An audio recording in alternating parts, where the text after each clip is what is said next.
Welcome to the deep dive. Today we're getting into something really critical for high-performance engines, specifically the seals inside them. Yeah, the parts that stop everything from, well, leaking catastrophically. Exactly. We're looking at a technical paper today. It's titled Analysis of Experimental Shaft Seal Data for High-Performance Turbomachines as for Space Shuttle Main Engines. Quite a mouthful. It is, but it's packed with detail. We're going to try and, pull out the key findings. Right. Our mission here is to unpack this research on seals working under just unbelievable conditions.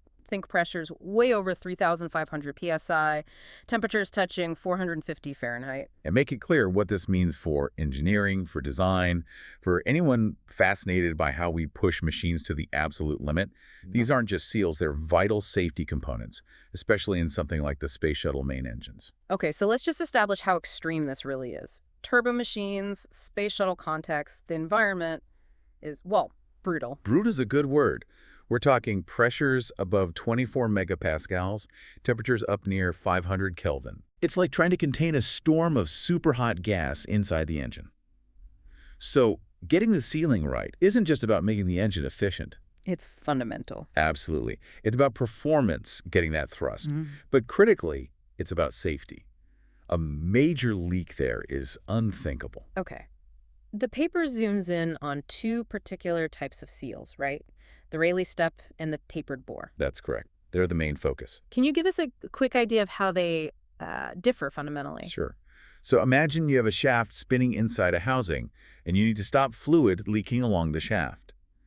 Both these seals create a very, very narrow gap to restrict that flow. Makes sense. Now, the tapered bore seal, well, the name gives it away. The hole, the bore, through the stationary part isn't perfectly straight. It tapers slightly. It gets narrower or wider along its length. Like a very shallow cone. Exactly. A very subtle cone shape.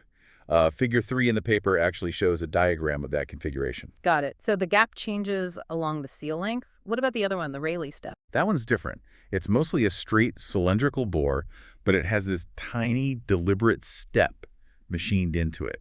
A sudden small change in the radius. A step? How does that help? It sounds minor, but it's clever. As the shaft spins, the fluid gets squeezed in that tiny gap, and right at the step, it generates extra pressure, a hydrodynamic effect. Ah, like surfing on a film of fluid almost. Sort of, yeah. And that extra pressure pushes back against the leakage flow, making the seal work better.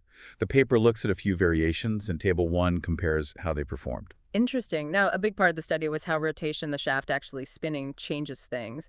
What did they find there? Any surprises? Oh, yes.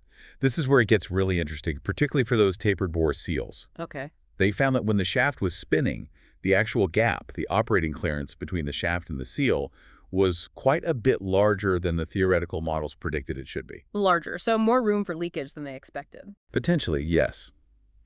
The researchers figured this gap widening was likely down to a combination of factors wear on the seal surfaces during testing. Right. And also errors in how the models accounted for the way temperature and pressure distort things when everything's spinning fast. So the math worked better when it was sitting still than when it was actually, working. That seems to be the case for estimating that precise clearance, yeah. And there's more. Okay. Under some conditions, they saw that rotation actually reduced the normalized flow coefficient for the tapered bore seals, almost 10%. Okay. Normalized flow coefficient. Break that down for us. Right. It's basically a standardized way to measure how much fluid leaks past the seal, factoring out the effects of the specific pressure and temperature.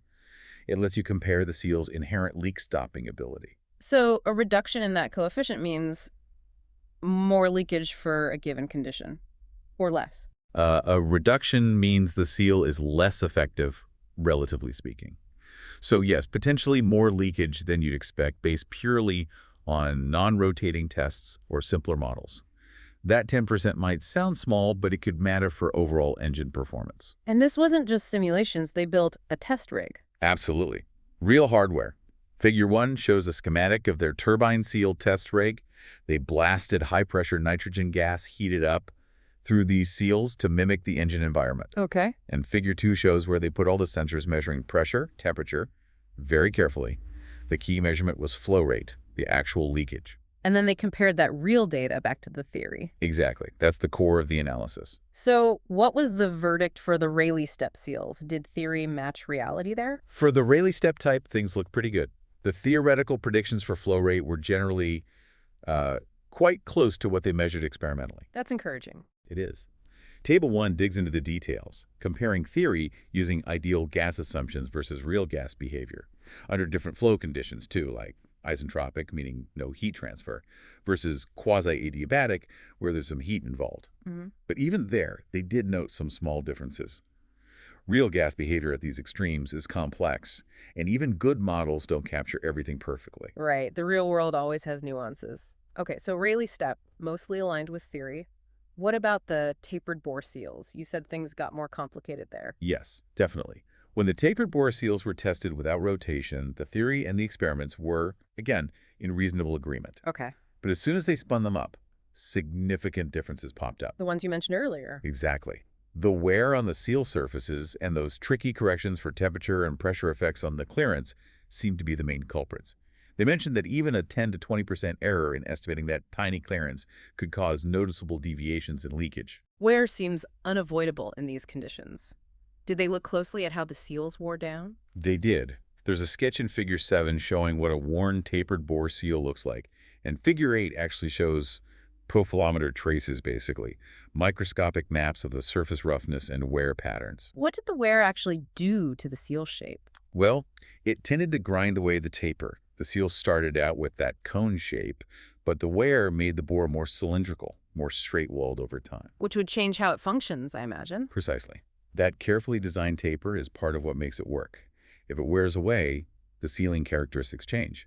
They measured about 0.038 millimeters, or 1.5 thousandths of an inch, of average diametral wear at the seal outlet. Wow, that sounds incredibly small, but I guess in this world that's significant. Oh, absolutely. Tolerances are everything, and that wear directly impacts the clearance. Which brings us back to clearance. The paper details those values too. Yes, tables 2 and 3 lay out the numbers.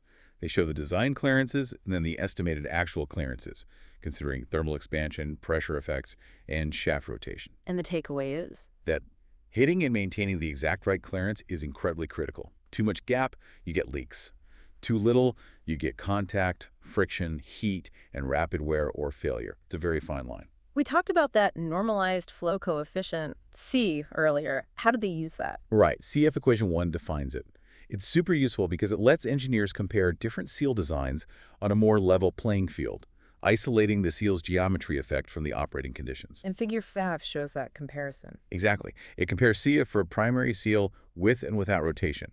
You can visually see the impact rotation has on the seal's inherent leakage performance. And that impact was the roughly 10% reduction or worsening of performance you mentioned. Yes, that's what equation 6 indicates for the tapered bore seal under those conditions. Interestingly, they did note that the overall wear in this specific test series wasn't extreme, which actually made analyzing the flow rates a bit simpler than it could have been. Did they touch on stability at all, like how well these seals handle variations or disturbances? Briefly, they suggested that the tapered bore seals, and also straight bore seals that are relatively long compared to their diameter high LD ratio, seemed a bit more tolerant if the clearance wasn't perfectly stable. Okay. But they also flagged that the effect of wear on long-term flow stability, whether it makes things better or worse, really needs more study. It wasn't fully resolved. So if we were to sum up the main conclusions, the big takeaways from this paper. Okay, well first, the study generated really valuable experimental data on gas flow through these seals under very realistic high-temp conditions. That data itself is useful. Right. Real-world numbers. Second, the theory matches reasonably well for Rayleigh step seals and for tapered bore seals when they aren't rotating. But rotation is key. But rotation significantly changes things for tapered bore seals, generally reducing their normalized flow coefficient, making them leak a bit more, relatively speaking. Wear increases the flow area, as you'd expect, and maybe the calculations matched the measured wear effects slightly better for the tapered bore type. Any final points? Yeah, they noted that convergent conical seals, a specific type of tapered bore, seemed more stable if flow rates fluctuated.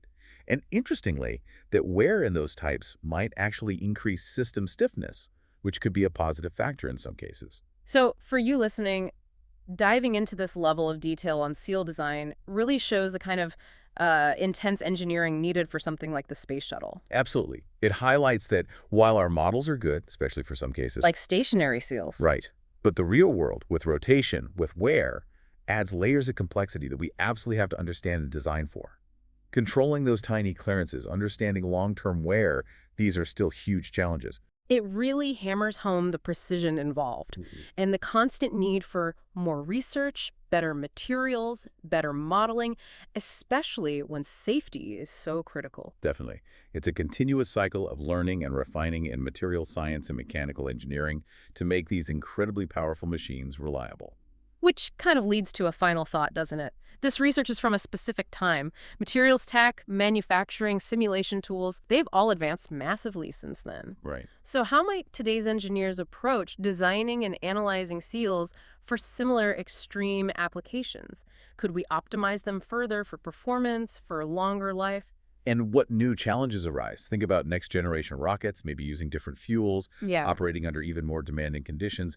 What new factors do we need to account for in seal design now? It's fascinating stuff, the smallest components having such a massive impact. Well, thanks for joining us for this deep dive.